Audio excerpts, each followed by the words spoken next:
What about offensive coordinator? All it right. appears as if. Yeah. Go ahead. Well, I'm hoping you know how to pronounce his last name correctly. I do not. Is it Barbet? I mean, the way that it's spelled would lead me to think that, yes. All right, so you didn't know either. Okay, I don't feel so bad now. Yeah, what else Kevin would it Barbet be? from Barbie. I feel like the football coach, even if it was Barbie, would go with Barbet, but Probably so, but I'm just saying. From App State. We'll pay homage to him if that's the case. Yes, from App State, which means, looking at statistics for him, not an air raid guy, much more balanced and maybe more of a run, skewed to the run more than the pass. So it's transition time again for Mississippi State. I think a transition from a passing to a running offense is a far easier transition. Because offensive linemen, narrowing their splits and taking them off those islands, they'll be fine. State has good running backs. They have plenty of receivers. I like the way that he I feel like he's a guy who can get playmakers involved beyond the normal things. So a guy like Tulu Griffin, you could see some ball getting into his hands in different ways. Maybe involve him in the running game a little bit more, which I've been crying out for the past 2 seasons. And, of course, is this official, by the way? Not official yet. Well, the reason I asked not official yet. Is when I clicked the link to go to his bio on the App State page, I got a 404 file not found, and I went to the football coaching staff, and he has been removed. It's not official. But it's official. Just, he's the next guy. But it's going to happen.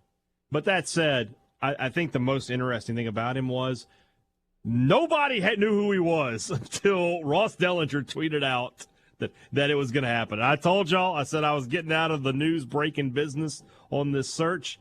Zach Arnett kept this very close to the chest, kept it under wraps. Barbet's name was never brought up until it was a done deal. And now it's just a question of getting the remaining spots filled. I feel like everything that's remaining to do for State is going to be held in-house. I feel like Jason Washington will stay on staff. Talking to Robbie Falk yesterday on the Thunder and Lightning podcast, he says that he thinks Tony Hughes is moving to offense. He'll take the tight ends, and State will be promoting one of their analysts or grad assistants, I'm not sure what he is, Brett Dewhurst, to safeties coach, and that will wrap things up if indeed that is the way they go. So, Barbet's a Jim McElwain guy. Yeah. He was, an analyst or an assistant starting in 2015, player development guy at Florida. Wonder if he's also a big fisherman. I don't know. I was going to make that joke. So 3 years in that player development role, and then he was the offensive coordinator at Stephen F. Austin, and then he went to Central Michigan and rejoined Jim McElwain's staff, and he spent just 1 year at Appalachian State as the offensive coordinator. If you're curious about App State, there are a lot of people that saw them play multiple times this year. Yeah. Mm-hmm. The game against North Carolina in the opener? North Carolina is a game I watched from start to finish. Watched the Troy game because of game day and A&M. They essentially parked the bus against A&M, though. I mean, really slowed things down purposefully. They did that. But that's what they ran it at will. If you look at if you look at what he does offensively, he is a guy that 1 week will throw it 40 times, 50 times, and the next week he'll run it 40 times, 50 times. He is definitely a take what the defense gives you kind of coordinator.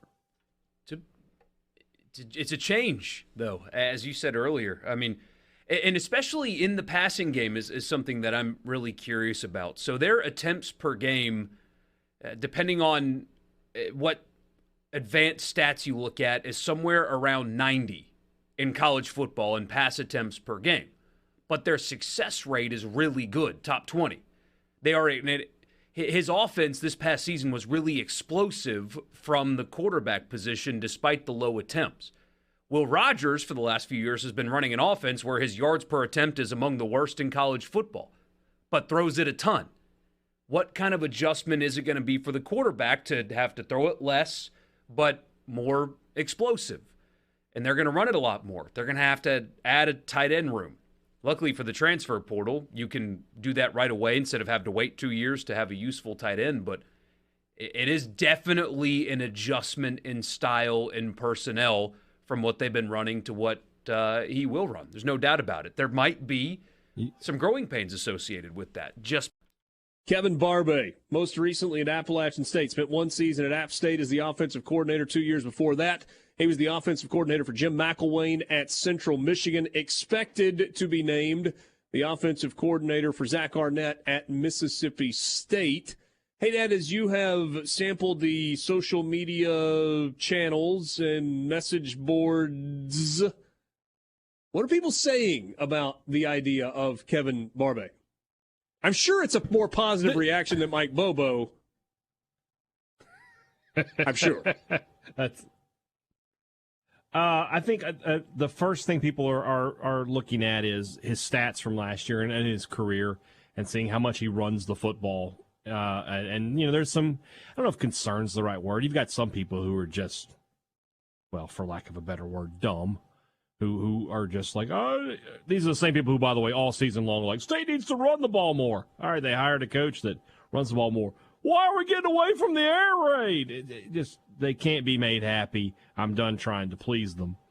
So there's that. But I think overall people are excited. I mean, App State has been a team, and this guy, his track record shows that he has been a coach who can work with the passing game, work with the running game, make them both successful. I feel like State has the pieces in place to run this offense effectively. And I think by and large, bigger picture with Arnett is I think people feel like he's made smart hires. They feel like he's done a good job filling out this staff. They feel like, from a recruiting perspective, I mean, Barbay was a recruiting coordinator at one time in his career, so recruiting is in his background. And then the rest of your offensive staff looks like it's going to be Jason Washington, Chad Bumpus, Will Friend, and Tony Hughes. That's as strong as State's ever been with recruiters. So if Arnett really does want to push the outcome of recruiting, well, let's find out.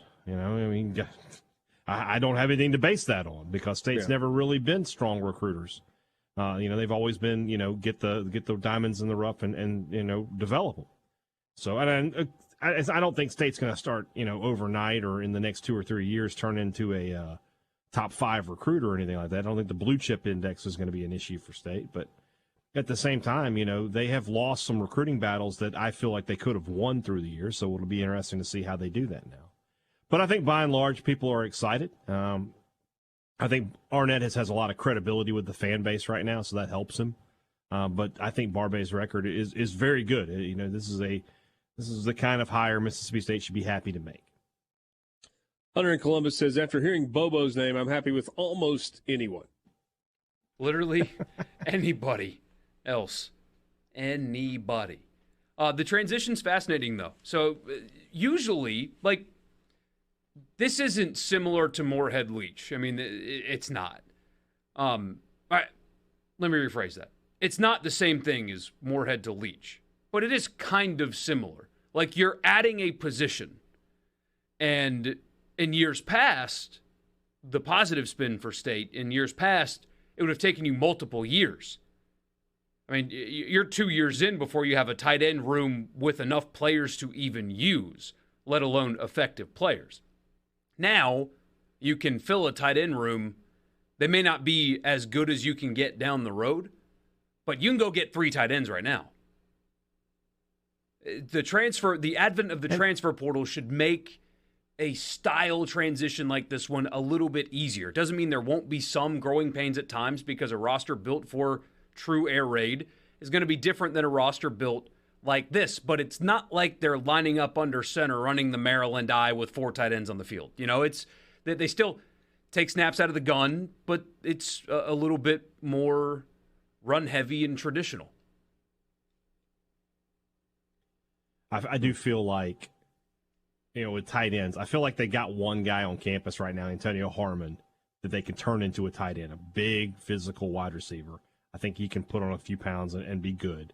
But then you're right. I mean, that's I think even more so than quarterback, because you couldn't get through the season with 2 scholarship quarterbacks. You don't want to, but you can.